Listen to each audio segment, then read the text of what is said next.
মন চায় যে এই রমজানে ভরপুর ইবাদত করব, কিন্তু রমজান চলে আসে, যে অভ্যাস ছিল সেই অভ্যাসই কিন্তু আমাদের থেকে গেছে, ঠিক কিনা?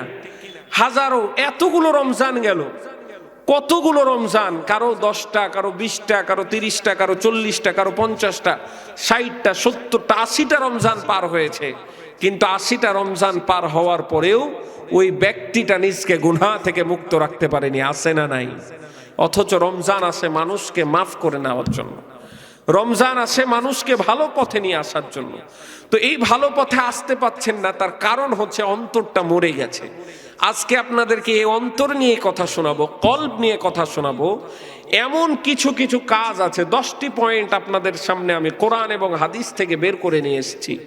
10টি পয়েন্ট নিয়ে আপনাদের সাথে আলোচনা করব, যে 10টি কাজের সাথে যদি আপনি লিপ্ত থাকেন, আপনার এই অন্তরটি একেবারে ধ্বংস হয়ে যাবে, আপনার এই অন্তরটি নষ্ট হয়ে যাবে, আমল করে ইবাদত করে শান্তি পাবেন না।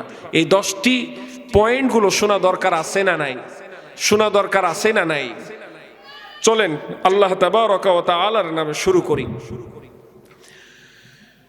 আল্লাহ তাবারকা ওয়া তাআলা কোরআনুল কারীমের মধ্যে বলছেন, فإنها لا تعمى الأبصار ولكن تعمى القلوب التي في الصدور।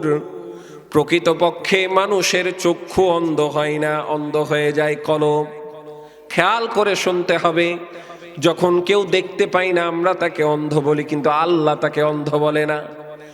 এমন সমাজের মধ্যে অনেক মানুষ আছে, যে মানুষগুলো দুনিয়াতে এসছে অন্ধকার অবস্থায়, চোখের আলো নাই, কিন্তু চোখ থাকা মানুষগুলোর চেয়েও ওই মানুষগুলো বেশি ভালো আছে না নাই? চোখ থাকাওয়ালা, চোখওয়ালা মানুষগুলো যেই সমস্ত কাজগুলো করতে পারে তার চেয়েও ভালো কাজ করতে পারে। অন্যতম উদাহরণ আপনাকে আমি দিয়ে দিই, আল্লাহ তাবারকা ওয়া তাআলা কোরআনটা আপনার আমার উপরে পাঠায়াছেন, মুসলমানদের জন্য, মুসলিম উম্মার জন্য পাঠিয়েছেন, বলেন ঠিক কিনা? এই কোরআনুল কারীম আল্লাহ প্রেরণ করলো। আমার ভাইরা একটু খেয়াল করে শুনেন, আল্লাহ রাব্বুল আলামিন এই কোরআনুল কারীমে 114টি সূরা নাজিল করলো। মুসলমান হয়ে গেলাম। এই কোরআনে 114টি সূরা কার কথা বলেন তো? কার কথা? কিন্তু এমন হতভাগা মুসলমান আছে, এই 114টি সূরাতে আল্লাহ তাবারকা ওয়া তাআলা কি বলল আমরা এখন পর্যন্ত অনেকেই জানি না, আছে না নাই? মসজিদগুলোর যদি খেয়াল করি, মুসলমান আমরা বলে ফেলি যে বাংলাদেশটা 95-93 ভাগের মুসলমানের দেশ, কিন্তু যদি সঠিক মুসলমান আপনি নির্ণয় করতে যান, আপনি যখন মসজিদের কথা নিয়ে আসবেন, একটা মসজিদের মুসল্লি মিনিমাম 500 জন আছে না নাই?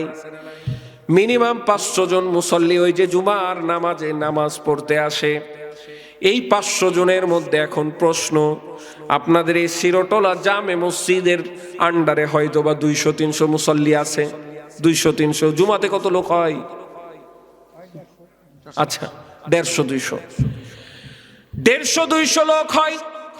এবার আপনাদের কাছে প্রশ্ন, এই 150-200 লোকের মধ্যে আমার কয়জন ভাই আছে, কয়জন বাবা আছে বলেন তো সহিভাবে কোরআনটা পড়তে জানে? কয়জন আছে? আছে? এবার কয়জন আছে যে কোরআনের পুরো কোরআনটা পড়ে দেখেছে কি কোরআনে আল্লাহ কি বলেছে? কয়জন পাওয়া যাবে? এবার বলেন মুসলমান কতজন? কতজন মুসলমান? সন্তান হিসাবে আপনাদেরকে শুধু আপনাদের সাথে আমাদের সাথে পরিচয় করায় দিচ্ছে, নিজের সাথে পরিচয় করায় দিচ্ছে।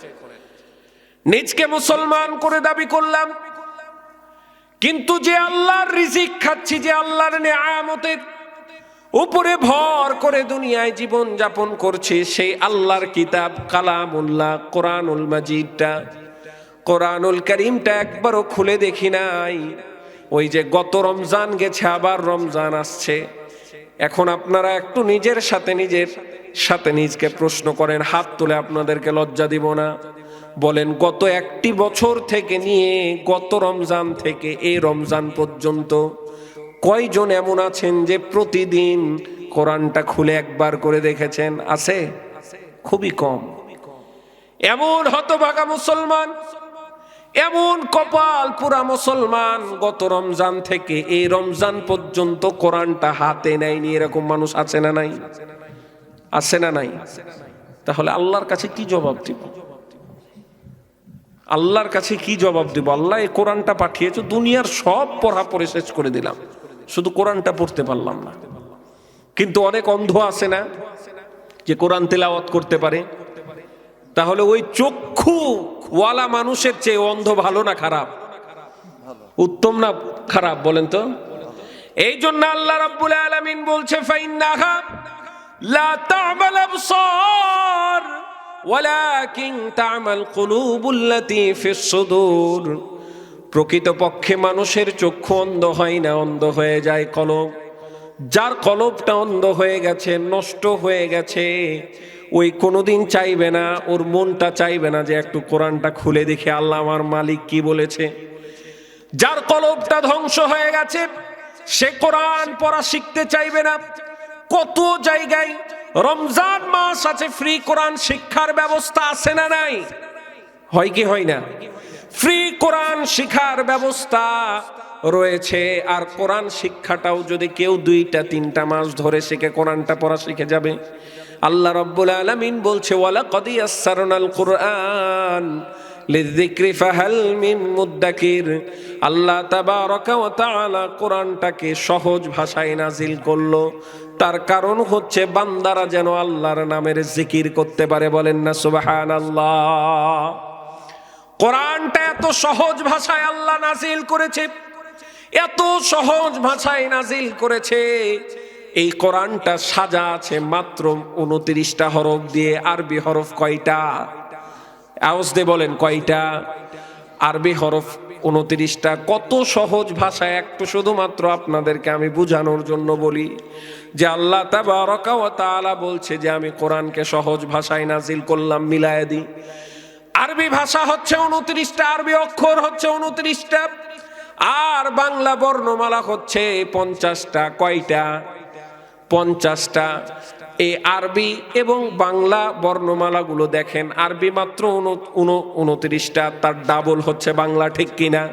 ঠিক কিনা? আবার দেখবেন আরবি পড়ার জন্য শুধুমাত্র হারকাত, জের, জবর, পেশ, 2 জাবার 2 জের 2 পেশ, তাসদিদ আর সুকুন শিখলেই একটা মানুষ কোরআন তেলাওয়াত করতে পারে। এই কয়েকটা জিনিস। কিন্তু বাংলা যখন আপনি পড়তে যাবেন, আপনাকে আগে 50টা বর্ণ শিখতে হবে। 1 নম্বরে 50টা বর্ণ শিখলেন। 2য় নম্বরে আপনাকে স্বর চিহ্নের ব্যবহার শিখতে হবে।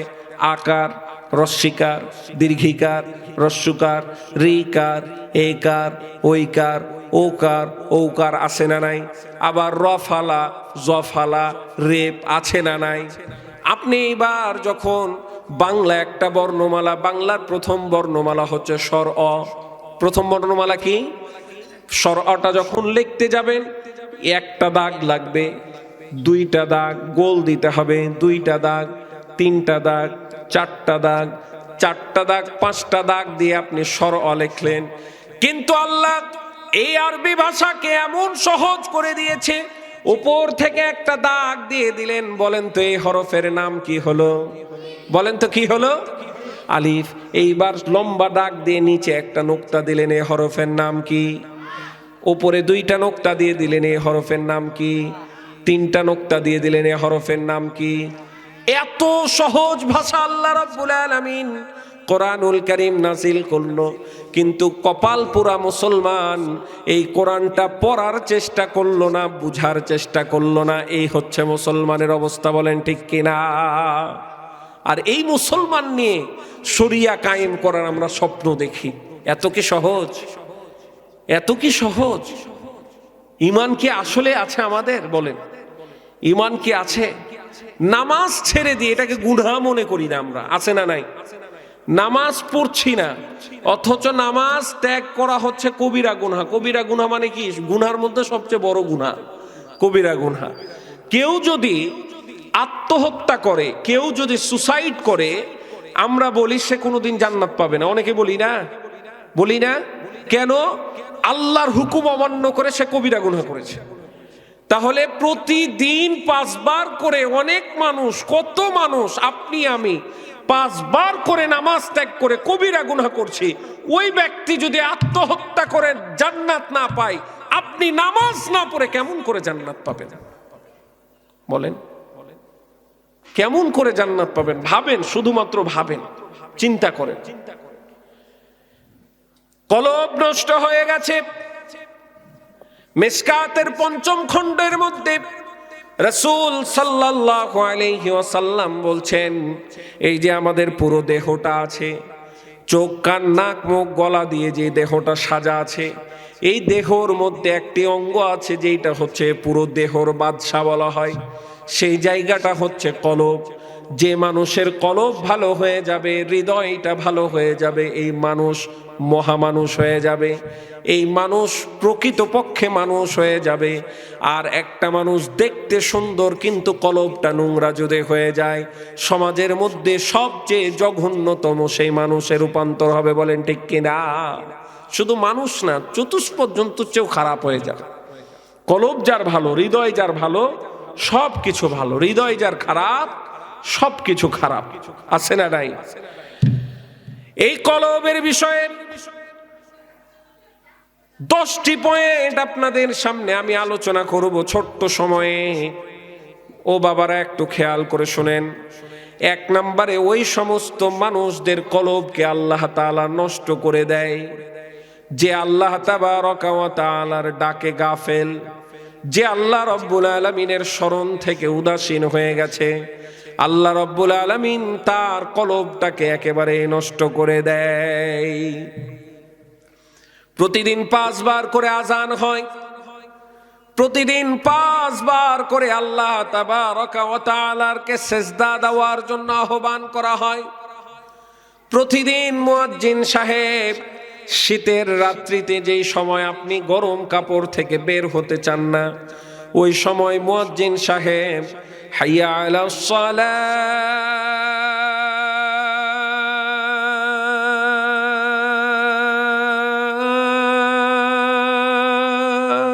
বলে না, বলে না, নামাজের দিকে এসো। কিন্তু অনেক এমন মানুষ আছে 5 বার করে হাইয়া আলাস সালাহ শোনার পরেও মসজিদের দিকে যেতে চায় না। আছে না নাই? মসজিদের দিকে যেতে চাই না। তার কারণ হচ্ছে তার কলবটা আল্লাহর ডাক থেকে সে গাফেল হওয়ার কারণে আল্লাহ রাব্বুল আলামিন তার কলবটাকে নষ্ট করে দিয়েছে। আমার ভাইরা, আল্লাহ রাব্বুল আলামিন বলছেন, ওয়ামান আরাদা আন যিকরি ফাইন্না লাহু মাঈশাতান দানকা ওয়া নাহশুরুহুম ইয়াওমাল কিয়ামাতি আ'মা। আল্লাহু আকবার! কি ব্যাপার, ঝিমিয়ে যাচ্ছেন কেন? চায়ের দরকার আছে? চায়ের দরকার আছে নাকি? লিল্লাহি তাকবীর, লিল্লাহি তাকবীর, লিল্লাহি তাকবীর। আল্লাহ রাব্বুল আলামিন বলছেন, আমার ডাক থেকে, আমার আহ্বান থেকে যে সমস্ত বান্দারা গাফেল হয়ে গেছে, উদাসীন হয়ে গেছে, আমি আল্লাহ রাব্বুল আলামিন তাদের জীবনটাকে বড় সংকটময় করে দিব। দেখবেন যারা নামাজ পড়ে না, আল্লাহর দিন থেকে যারা দূরে সরে গেছে, তাদের রুহের মধ্যে শান্তি নাই। অনেক টাকা পয়সার মালিক কিন্তু শান্তি নাই। আছে না নাই?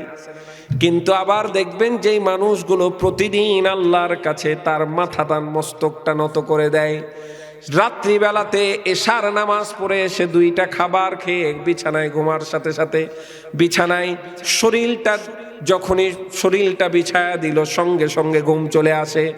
কিন্তু অনেক মানুষের কোটি কোটি টাকা আল্লাহ রাব্বুল আলামিন দিয়েছে, আল্লাহ তাবারকা ওয়া তাআলার ডাক থেকে গাফেল হওয়ার কারণে ঘুমের ওষুধ খাওয়ার পরও ঘুম আসে না। আসে না নাই? আমার ভাইরা, আল্লাহ তাবারকা ওয়া তাআলার ডাক থেকে যারা গাফেল হয়ে যাবে, তাদের জীবনটাকে আল্লাহ সংকটময় করে দিবে। আল্লাহ রাব্বুল আলামিন মোহর মেরে দিবে। তাদের কাছে কোরআনের কথা আর ভালো লাগবে না, তাদের কাছে ভালো কাজগুলো আর ভালো লাগবে না, তাদের কাছে তাদের নেতাগুলোই বড় মনে হবে, তাদের কাছে তাদের আদর্শগুলোই বড় মনে হবে। কিন্তু পৃথিবীর শ্রেষ্ঠ আদর্শ মুহাম্মদুর রাসূলুল্লাহ সাল্লাল্লাহু আলাইহি ওয়াসাল্লামের আদর্শটা ভালো লাগবে না। কথার মধ্যে কথা চলে আসে। আল্লাহ তাবারাকা ওয়া তাআলা কোরআনুল কারীমে যখন একটি আয়াত একবার বলবে, সেইটা মুসলমানের উপরে ফরজ হয়ে যায়। কি হয়ে যায়? ফরজ হয়ে যায়। এই একটি আয়াত, একটি শব্দ যদি কেউ অস্বীকার করে তাহলে কি হবে বলেন? কি হয়ে যাবে? বুঝার জন্য বলি আপনাদেরকে। কাদিয়ানীরা যারা আছে, কাদিয়ানীরা, তারা নামাজ পড়ে, তারা রোজা রাখে, তারা বিভিন্ন ইবাদত করে যেটা আমাদের সাথে মিলে, শুধুমাত্র কোরআনের সব কিছু মানে, একটা মানে না, সেটা হচ্ছে খাতামুন নবিয়্যিন। এই একটা মাত্র শব্দ না মানার কারণে কাদিয়ানীরা কি হয়েছে? কাফের হয়ে গেছে। কিন্তু আল্লাহ তাবারাকা ওয়া তাআলা ওই কোরআনের মধ্যেই বলছেন, আন আকিমুদ্দিন ওয়া লা তাতাফাররাকু ফি, যে তোমরা আল্লাহর জমিনে আল্লাহর দ্বীনকে বাস্তবায়ন করো, বিভক্ত হয়ে যেও না, একসাথে থাকো। আল্লাহর দ্বীনকে তোমরা বাস্তবায়ন না করা পর্যন্ত বিভক্ত হয়ে যেও না। আমাদের সমাজে অনেক হাজি আছে যারা হজ করেছে, নামাজ পড়েছে, যাকাত দেয়, দান করে, সাদকা করে, তারা সব কিছু কোরআনের মানে, কিন্তু আনাকিমুদ্দিন ওয়ালা তাতাফাররাকু, আল্লাহর জমিনে আল্লাহর দ্বীন বাস্তবায়ন হোক, এটা চাই না। বলেন ঠিক কিনা?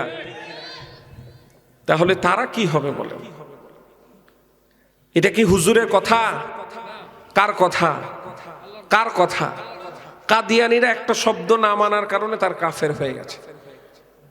কত মানুষ আছে মুখে বড় দাড়ি, কিন্তু ওরা চায় না যে বাংলার জমিনে ইসলাম প্রতিষ্ঠা হোক। আছে না নাই? আছে না নাই? কত আছে। সম্মানিত উপস্থিতি, বাংলার জমিনে যারা ভালো কাজ করছে, বাংলার জমিনে যারা দ্বীন প্রচারের কাজ করছে, তাদের বিরুদ্ধেও আবার তারা লেগে আছে। আছে না নাই? সম্প্রতি আমরা দেখেছি 2023 সালে আমাদের মুফতি আমির হামজা ভাই একটি কথা বলেছিল। আমরা যখন কথা বলি, একটু খেয়াল করেন বাবাজিরা, একটু খেয়াল করেন, আমরা যখন কথা বলি, হাজারটা কথার মধ্যে একটা কথা ভুল হতেই পারে, এটা স্বাভাবিক। আপনি যখনই কথা বলবেন, যারা কথা বলে তাদেরই ভুল হয়, যে চুপ থাকে তার ভুল হয় না। হাজারটা কথা বললে কথা ভুল হবে, কারণ আমি মানুষ ভাই, আমি তো আর ফেরেশতা না যে আমার ভুল হবে না। আমি মানুষ, আমার ভুল হবে। তো আমির হামজা ভাই, মুফতি আমির হামজা ভাই ভুল করে কিছু কথা বলেছে, এই নিয়ে তাকে হুমকি ধামকি দিয়েছে, চলছে, তার জীবন নষ্ট করে দেওয়ার জন্য বিভিন্ন রকম হুমকি ধামকি চলছে।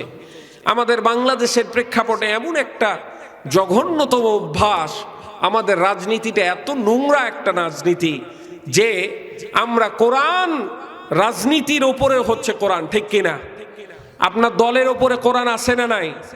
আজকেই যদি বলে যে আওয়ামী লীগ সরকার যে আমরা কোরআন বাস্তবায়ন করব, তাহলে নিজের জীবন দিয়ে হলেও আওয়ামী লীগ সরকারের সাথে থাকবো। বলেন ঠিক কিনা?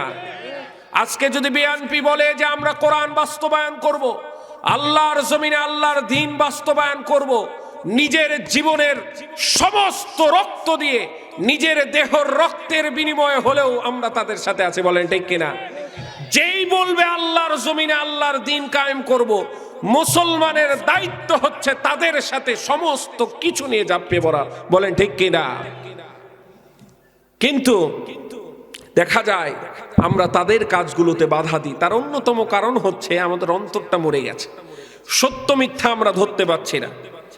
আল্লাহ তাবারাকা ওয়া তাআলা আর এক জায়গায় বলছে সূরাত ইসরার মধ্যে, ওয়া নাহশুরুহুম ইয়াওমাল কিয়ামাতি আলা ওয়ুজুহিহিম উময়াও ওয়া বুকুমান ওয়া সুম্মা মাআওয়াহুম জাহান্নাম কুল্লামা খাবাদ জিদনাহুম সাঈরা। বলেন আল্লাহু আকবার। কিয়ামতের ময়দানে আল্লাহ রাব্বুল আলামিন বলছে, যারা আল্লাহর ডাক থেকে গাফেল ছিল, আল্লাহর দিন থেকে যারা উদাসীন ছিল, কিয়ামতের ময়দানে আল্লাহ রাব্বুল আলামিন মুখে ভার দিয়ে তাদেরকে দাঁড় করাবে। কি দিয়ে? মুখে ভার দিয়ে।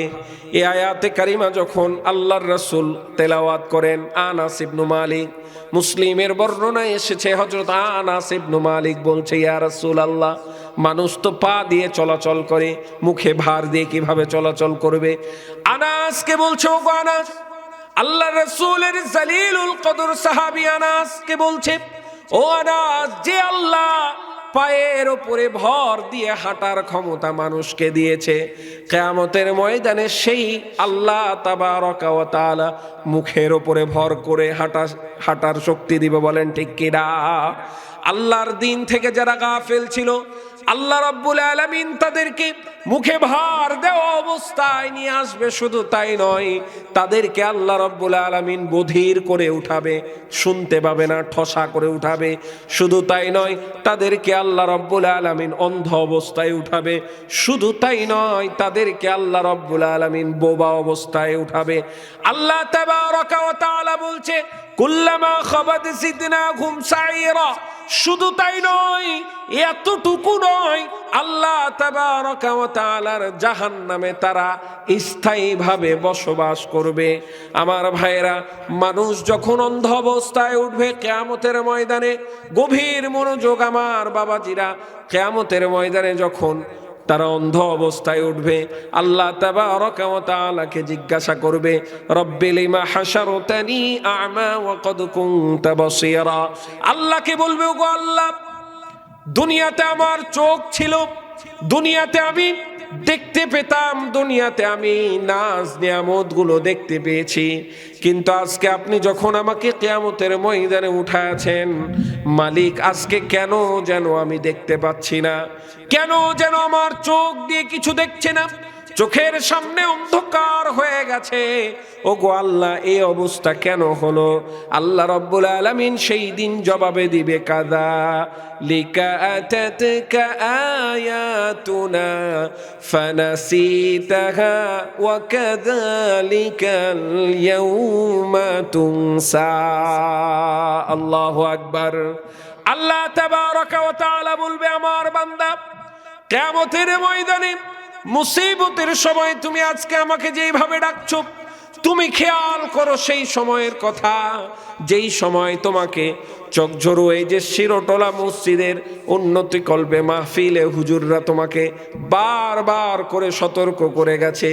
জুমার নামাজে খতিব সাহেব বারবার করে সতর্ক করেছে, আসেন ভাই নামাজের দিকে আসেন, আসেন ভাই কল্যাণের দিকে আসেন। তুমি সেই সময় আমার এই আয়াতগুলো, আমার আদেশগুলো, নিষেধগুলো যেইভাবে উপেক্ষা করেছো, যেইভাবে ভুলে থেকেছো, আমি আল্লাহ রব্বুল আলামিন তোমাকে মুসিবতের সময় সেইভাবেই ভুলে গেলাম। শুধু তাই নয় মুসলমান, আল্লাহ তাবারাকা ওয়া তাআলা আরো বলছেন, ফালইয়াউমা নানসাহুম কামা নাসু লিকা ইয়াউমিহিম হাযা। তুমি যেইভাবে আমাকে ভুলে থাকবে, কিয়ামতের ময়দানে আমিও তোমাকে ভুলে থাকব। ও দুনিয়ার মানুষেরা, এক নাম্বার তাহলে পয়েন্ট হচ্ছে, ওই সমস্ত মানুষদের অন্তরে আল্লাহ মোহর মেরে দেয় যারা আল্লাহ তাবারাকা ওয়া তাআলার ডাক থেকে নিজকে উদাসীন করে দেয়, গাফেল করে দেয়। পেয়েছেন এক নাম্বার পয়েন্ট। আসুন দ্বিতীয় নাম্বার পয়েন্ট আলোচনা করব। দ্বিতীয় নাম্বার, ওই সমস্ত ব্যক্তিদের অন্তরটা নষ্ট হয়ে যায়, কলবটা নষ্ট হয়ে যায়, যারা সর্বদাই গুনহার মধ্যে লিপ্ত থাকে। কিসের মধ্যে লিপ্ত থাকে? গুনার মধ্যে। আমাদের সমাজে দেখবেন অনেকে আছে যে হাজি, তারপর সুদ খায়, আছে না নাই? হাজি কিন্তু সুদ খাচ্ছে, হাজি কিন্তু ঘুষ খাচ্ছে, হাজি কিন্তু অন্যের আইল চেপে নিয়েছে, আছে না নাই? হাজি কিন্তু অন্যের মানুষের জমি জাল করে নিয়েছে, আছে না নাই? আছে না নাই? আমার ভাইয়েরা, একদিকে যেমন আমরা গুনাহ করছি, আর একদিকে নেকি করছি, কোনো ফায়দা নাই, কোনো লাভ নাই। আপনাদেরকে আজকে একটা আমল শেখায়, সে আমল হচ্ছে এখন থেকে নিয়ত করেন আর কোনো গুনাহ করব না, নেকি করতে পারবো না। নেকি না করেন কিন্তু কোনো গুনাহ করব না। পুরো কোরআনুল কারীমে খুঁজে খুঁজে দেখেন, কোন জায়গায় আল্লাহ তাবারকা ওয়া তাআলা বলেনি তুমি বেশি বেশি আমল করো। আল্লাহ তাবারকা ওয়া তাআলা বলছে আইয়ুকুম আহসানু আমালা, তুমি উত্তম আমল করো। কিয়ামতের ময়দানে আল্লাহ কে কত আমল করেছে ওইটা দেখবে না, কে কত উত্তম আমল করেছে, সুন্দর আমল করেছে, নির্ভেজাল আমল করেছে সেইটা দেখবে। আপনি একদিকে গুনাহ করছেন আবার নেকিও করছেন, কোনো লাভ হবে? কোনো লাভ হবে? আপনাকে আগে গুনাহগুলো বন্ধ করতে হবে। নামাজ পড়ছেন, আপনি কি করবেন? আপনি সুন্দরভাবে সুদটাকে বন্ধ করে দেন। নামাজ পড়ছেন, যখন নামাজ ধরে নিয়েছেন ঘুষ বন্ধ করে দেন, মানুষের উপরে জুলুম করা ছেড়ে দেন, মিথ্যা কথা বলা বন্ধ করে দেন, জেনা ব্যভিচার বন্ধ করে দেন, মানুষের গীবত করা বন্ধ করে দেন, মানুষের প্রতি চুগলখড়ি বন্ধ করে দেন, অন্যের আইলচাপা বন্ধ করে দেন, অন্যের হকগুলো নষ্ট করা বন্ধ করে দেন। দেখবেন আপনি শুধু মানুষ না, আল্লাহর মুমিন বান্দা হিসাবে আল্লাহর কাছে দাঁড়িয়ে গেছেন। বলেন না সুবহানাল্লাহ। তিরমিজির বর্ণনা এসেছে, যখন কোন মানুষ একটি অপরাধ করল, অপরাধ করার সঙ্গে সঙ্গে তার হৃদয়টাতে, কলবটাতে একটি কালো ছাপ পড়ে যায়। আবার যখন সে বুঝতে পারে, অনুতপ্ত হয়, আল্লাহর কাছে মাফ চাই, তখন তার কলবটা আল্লাহ পরিষ্কার করে দেয়। আবার যখন সে গুনাহ করে, অপরাধ করে, আবার কলবে দাগ পড়ে যায়। এইভাবে যখন আবার মাফ চায়, আল্লাহ মাফ করে দেয়। আবার যখন অপরাধ করে, কলবে দাগ পড়ে যায়। দাগ পড়তে পড়তে একটা সময় এমন ভাবে দাগ পড়ে যায় যে ওই কলবটাকে আর কোনো কিছু দিয়ে উদ্ধার করা যায় না। অর্থাৎ ওই কলবটাতে আর কোনো কথা বলে হেদায়েত আসে না।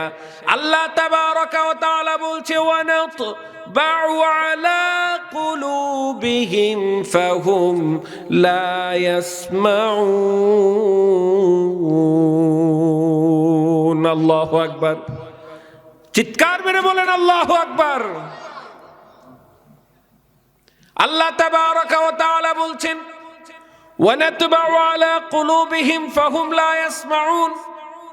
আমি তাদের কলবের উপর ছাপ মেরে দিয়েছি, মোহর মেরে দিয়েছি, কলবটাকে নষ্ট করে ফেলেছি। এখন আল্লাহ তাবারকা ওয়া তাআলা যখন কোন কলব নষ্ট করে যায়, বলেন দোয়া দিয়ে কি আর কোনো কাজ হবে? দোয়া দিয়ে কি আর কাজ হবে?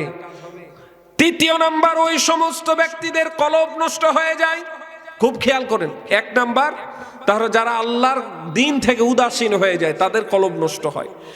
দ্বিতীয় নাম্বার, যারা গুনাহের সাথে সর্বদা লিপ্ত আছে, সব সময় গুনাহের সাথে লিপ্ত আছে, তাদের অন্তরটাও নষ্ট হয়ে যায়। তৃতীয় নম্বর শুনে নেন, ওই সমস্ত ব্যক্তিদের অন্তর নষ্ট হয়ে যায় যারা সীমা লঙ্ঘন করে, আল্লাহ তাবারকা ওয়া তাআলার হুকুমকে অমান্য করে। শুধু অমান্য করে না, সীমা লঙ্ঘন করে বসে। আল্লাহ যেই জিনিসগুলো করতে নিষেধ করেছে সেই জিনিসই সে করে। সব সময় মুসলমানদেরকে মধ্যম পন্থা অবলম্বন করতে হবে, এই কথা শিখিয়েছেন যিনি, বলেন তিনি কে? আরো জোরে বলেন তিনি কে? আল্লাহ বলছেন ওয়াকসিদ ফি মাশিকা ওয়াগদুদ মিন সাউতিক। আল্লাহ রাব্বুল আলামিন বলছে যখন চলাফেরা করবে তোমরা মধ্যম পন্থা অবলম্বন করবে। যখন মানুষের সাথে কথা বলবে কথাটা তোমাদের নিচু হবে।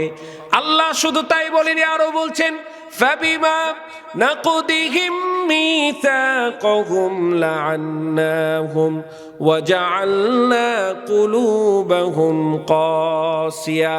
আল্লাহ তাবারকা ওয়া তাআলার সাথে অঙ্গীকার ভঙ্গ করার কারণে আল্লাহ তাবারকা ওয়া তাআলা মানুষদের অন্তরকে কঠিন করে দেয়, শক্ত করে দেয়।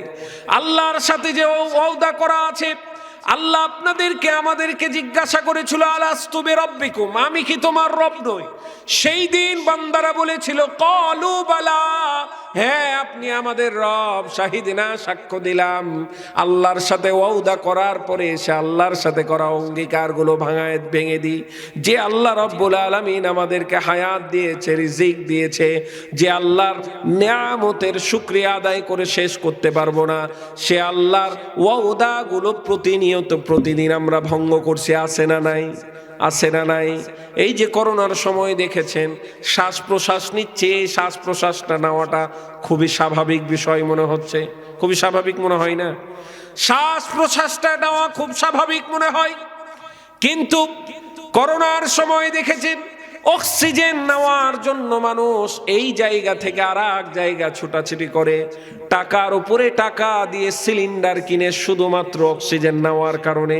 কিন্তু আল্লাহ রাব্বুল আলামিন একটি বারের জন্য বলল না, বান্দা তুই নামাজ পড়িস না তোর অক্সিজেন বন্ধ, বান্দা তুই রোজা রাখিস না তোর অক্সিজেন বন্ধ, বান্দা তুই আমার হুকুম মান্য করিস না তোর অক্সিজেন বন্ধ।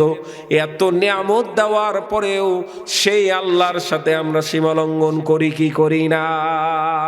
4 নম্বরে ওই সমস্ত মানুষদের কলব ধ্বংস হয়ে যায়, অন্তর ধ্বংস হয়ে যায় যারা দুনিয়ায় আসক্ত।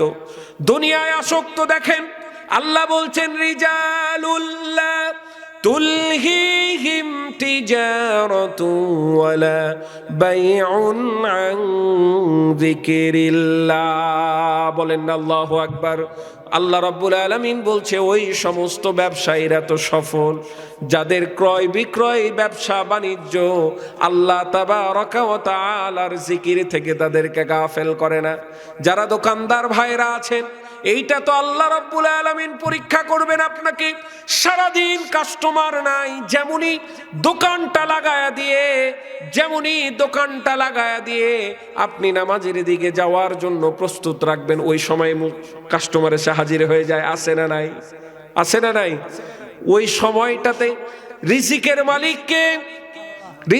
মালিককে কাস্টমারকে বলতে হবে, ভাই আগে নামাজ পরে হচ্ছে কাজ, আগে নামাজ পরে হচ্ছে কাজ, আগে নামাজ পরে হচ্ছে কাজ।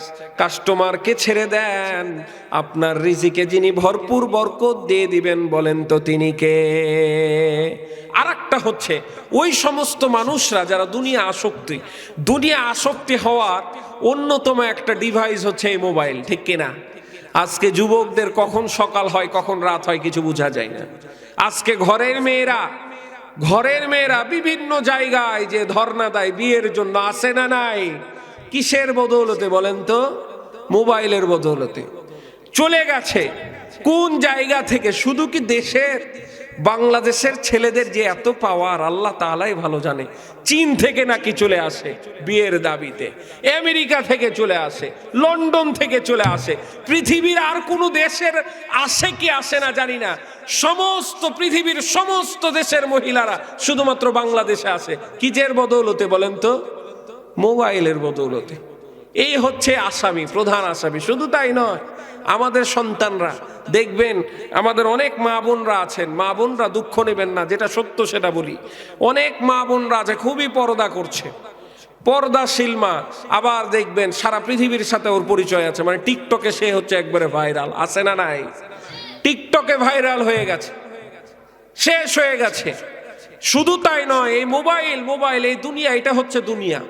এই দুনিয়া আসক্ত হওয়ার কারণে এক ছেলের মা, 2 ছেলের মা, এক জননী, এক সন্তানের জননী, 2 সন্তানের জননী, 3 সন্তানের জননী, ক্লাস 9-এ পড়া, 10-এ পড়া, এসএসসি দিয়েছে, এইচএসসি দিয়েছে, এমন ছাত্রদের দরজায় চলে যে বিয়ের জন্য বসে আছে না নাই?